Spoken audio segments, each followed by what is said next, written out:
Okay, let's talk a little bit more about blue skies. So we started with the B minor, and we were talking about the idea of that minor chord progression that often has that descending chromatic line.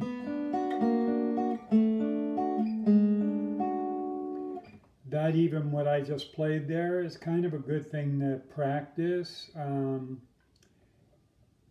What I did is I'm basically up on that B minor. My ring finger is on the ninth fret of the D string, and I'm borrowing on the seventh, and I'm just playing on the D, the G, and the B, playing the little B minor chord, and then I'm just moving the lowest note, and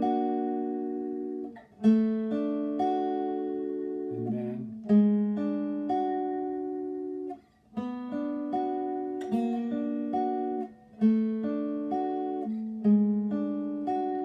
just to give you a sense, a little further sense of what's happening there musically.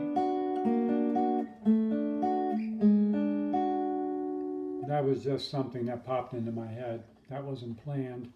But anyway, so we had the chord progression.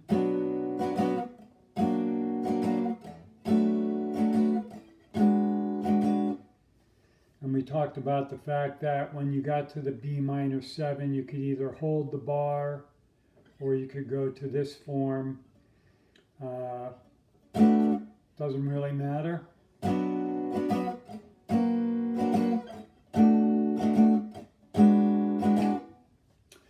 Okay, so we have when we're looking at the chords, the B minor, augmented 7, B minor 7 to the B minor 6. Let me kind of explain the way that B minor 6 works with the E9. If you play the E9 chord, which is basically playing the B minor 6 with the middle finger on the A string so that you have the E in the bass, that's the E9 chord. And if you were looking at a piece of music and you saw that it had the E9 chord, you could take that bass note and put it down here, and it's totally going to work fine. So the E9 can be used in conjunction with the B minor 6.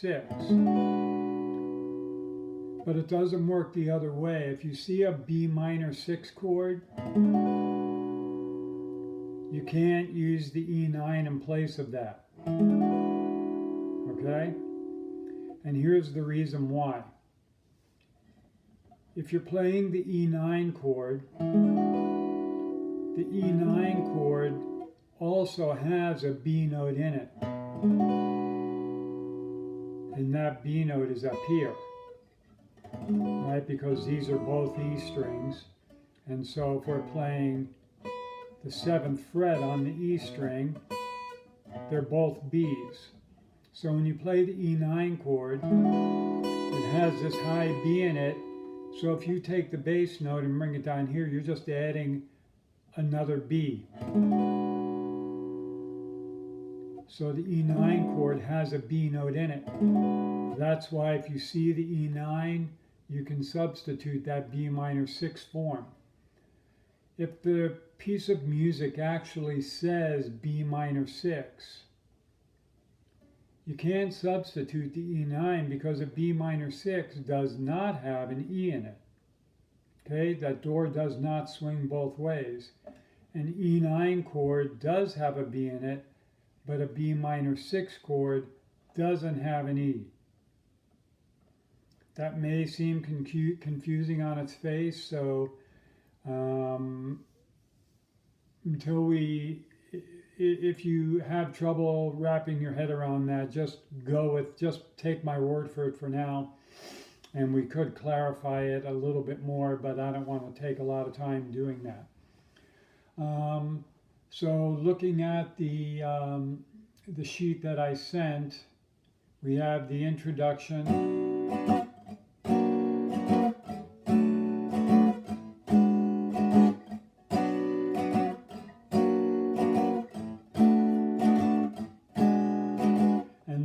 second line is where Willie starts singing, blue skies smiling at me, right? To the D, nothing but blue skies. Do I see F sharp 7? Okay, the first thing I want to talk about in kind of exploring this a little bit, when you're playing that B minor 7,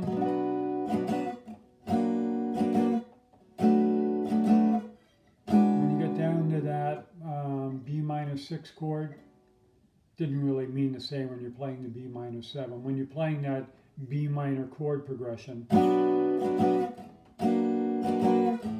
and you get to this point where you're on that B minor 6 or that E9, whichever you're choosing to do, you can see that your ring finger is here. In either case, it's kind of doing this half bar on the upper 3 strings. So when you get to that D chord, if you wanted to, you could just bring that half bar up to the D, G, and B strings, and then play the D chord like that, 5, 5, 7, 7, 7. Okay? I don't know if we've played that major chord form before, but if we haven't, you could do that.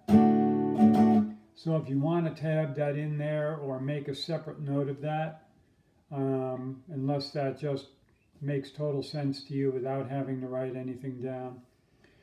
But technically speaking, it's an easy change. When you're coming off this chord, as you can see, you're right there. If you want to play the D chord, right there on the 5th and 7th fret. So if you wanted to tab that, if that does seem new, it'd be 5, 5, 3, 3, 3. When I was younger, I often had trouble playing that chord 5, 5, 3, 3, 3 using my ring finger. So what I started doing is, because I didn't really have the strength when I was younger, I would actually play the 5, 5, 3, 3, 3, but I'd play that 3, 3, 3 with my pinky, and I'd kind of use my ring finger, as you can see over the top of it, to kind of push it down. And I'm even kind of pushing it down with all 3 fingers. But anyway, most people can play it like that, and I can now, but a lot of times I'll play it with the pinky anyway, just out of habit from having played it that way. And then, so it goes from D to A to D, so you can play the D and then just go to the A bar chord and then back to the D.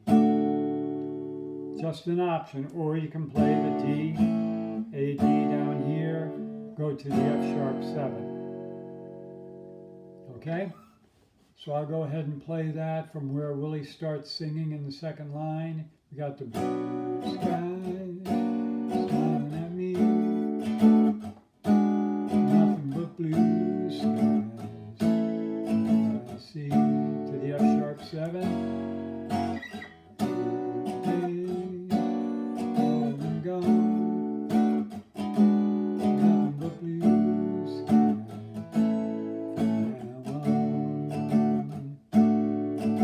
Okay, so he holds that D before he goes into the bridge. And that's what we're going to talk about next. Now, when you get into the bridge, it kind of works in Willie's arrangement where you can pretty well just play this next line of chords as single strokes. Da, da, da, da, da. So I'm playing this D here. Once again, you can use the regular simple D down here. Either way. When I go to the B minor, G minor, I'm playing a G minor bar chord. Right? Typical minor bar chord. In the case of the G minor, 3, 5, 5, 3, 3, 3. Okay? So I'm going 1, 2, 3, 4, 1, 2, 3, 4, 1, 2, 3, 4, 1, 2, 3, 4 to the F sharp 7. In that case, I'm just playing an F sharp because you can you can go to the F sharp 7 there if you want. Any F sharp 7 you know, but you could also just play an F sharp chord and that's going to be fine. So I'm going to go ahead and once again play it from the beginning of where Willie starts singing, which is the second line down, and I'm going to keep going into the bridge just to give you a play along. So we'd have like 1, 2, 3, 4. Blue skies smiling at me, nothing but blue skies I see.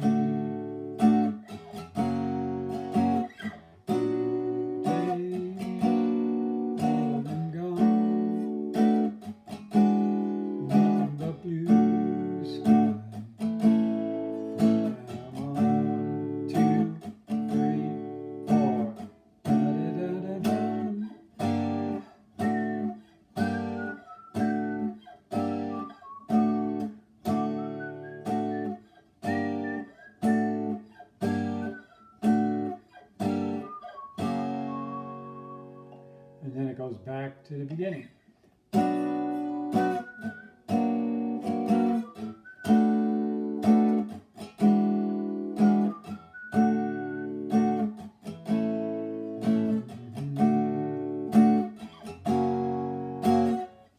Okay, I put the F sharp 7 there in parentheses, and the reason I put the F sharp 7 in parentheses is because you'll play the F sharp 7 if you're going to repeat the song. If you were just going to end the song, you would end the song on that D.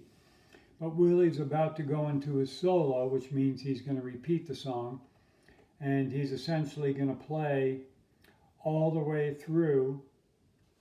He's going to play a guitar solo through the entire set of chord changes minus the intro, which is the very first line.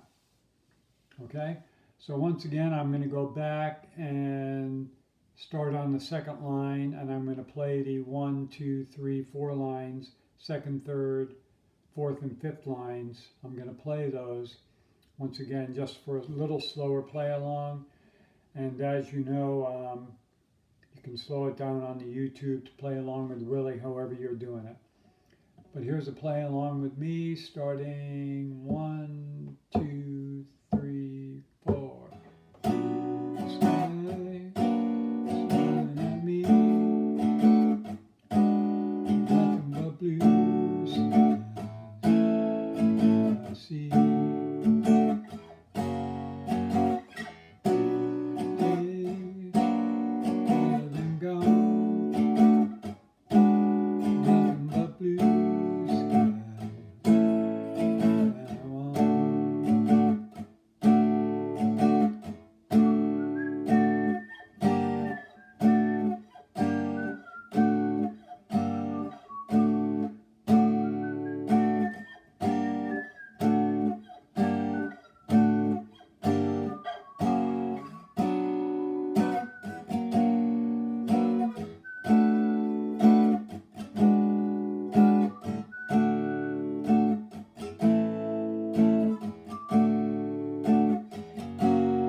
Okay, and then we're going to look a little bit at the beginning of Willie's solo. So we're up here in 7th position. He starts playing on the 9th fret of the D string. So if you were counting into that, it's the reason I put those rests there. It'd be 1, 2, 3, 4, and a 1. Okay. So the first 2 9 notes at the end of that 5th line are on the and of 4.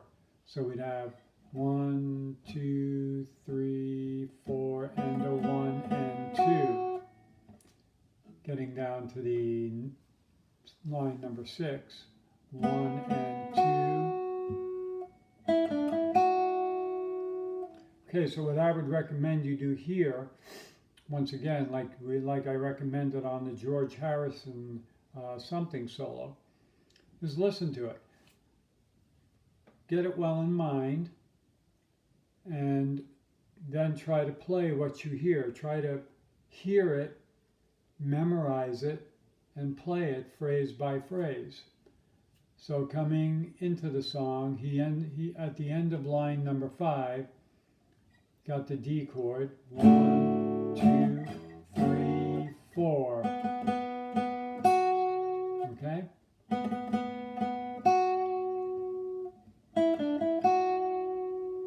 Okay, I'll play that again. 1, 2, 3, 4, and a 1 and 2, 3. 1, 2, 3, 4.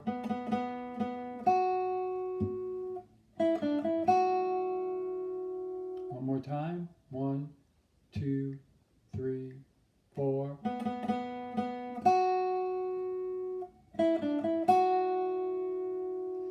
Okay, then what I have the 9 with the line to the 11. That's how I do a slide. Okay, so what he does is he played sliding from 9 to 11.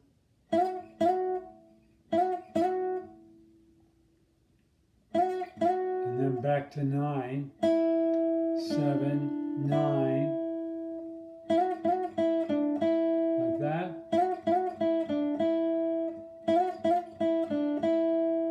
And then he slides up again. And then down to the 7th fret of the D string. And then 7, 9, 7. Okay, I'm going to play that much of the solo. I'm going to slow it down a little bit. 1, 2, 3, 4, and a 1 and 2, 3. 1, 2, 3.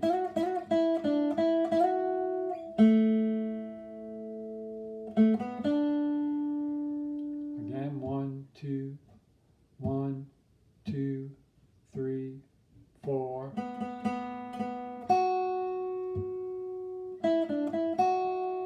2.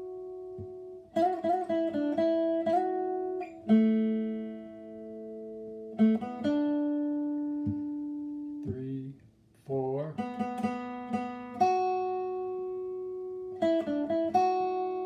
2, 3.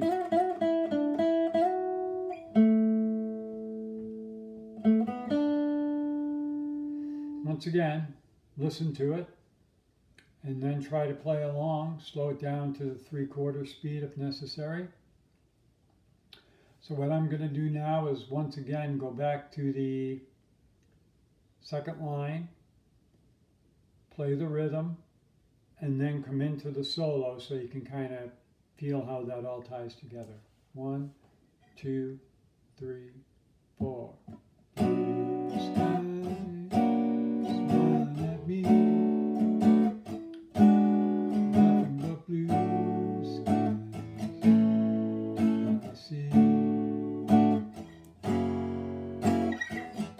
Blue days, all of them gone, nothing but blue skies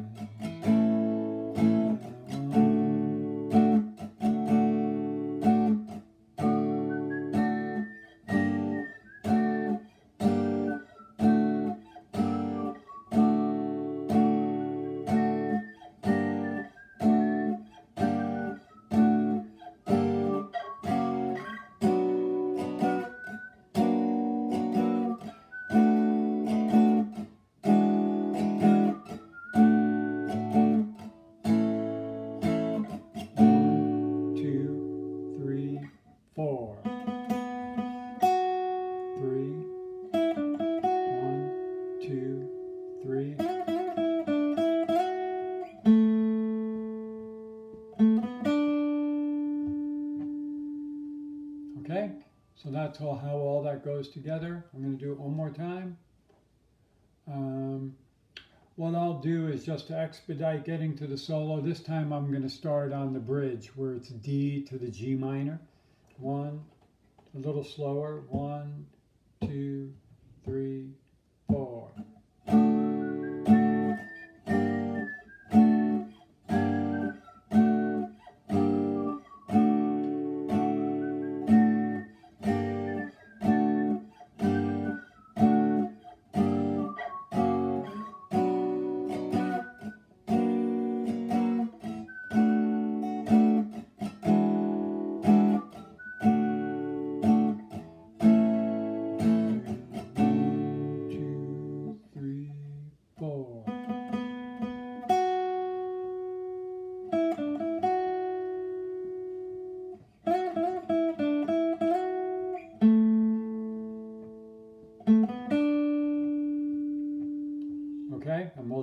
the solo next time. What was I going to say? It's something popped into my mind while I was playing through that. What I was going to say is you can also, since Willie, the basic body of the song is lines 2, 3, 4, and 5. That's basically the entire song. So when you get to the end of line 5 and you play that F sharp 7, you can also practice playing rhythm for Willie just by going back to line number 2 and playing the chords while Willie's playing his solo, and that would be good practice too. So you're practicing in that sense, then you're practicing being Willie Nelson's rhythm guitar player, which would be quite an honor. So when he plays that solo as you're listening to it, you can play those chords.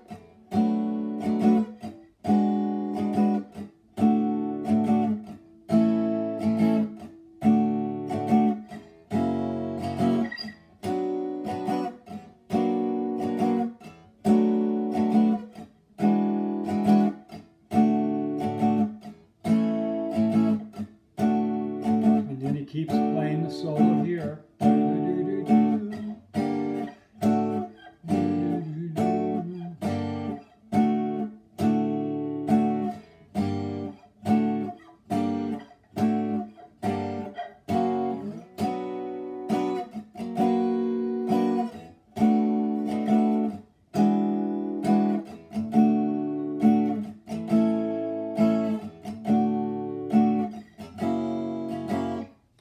And then you'd go back and you would play the F sharp 7 there because he's going to go and sing again. He's going to sing another verse. So that gets us through the entire rhythm of the song and the start of Willie's solo. And we'll finish up the solo next time. So same deal as usual. If you have any questions, feel free to ask and let me know if you need any clarifications. Have a good one.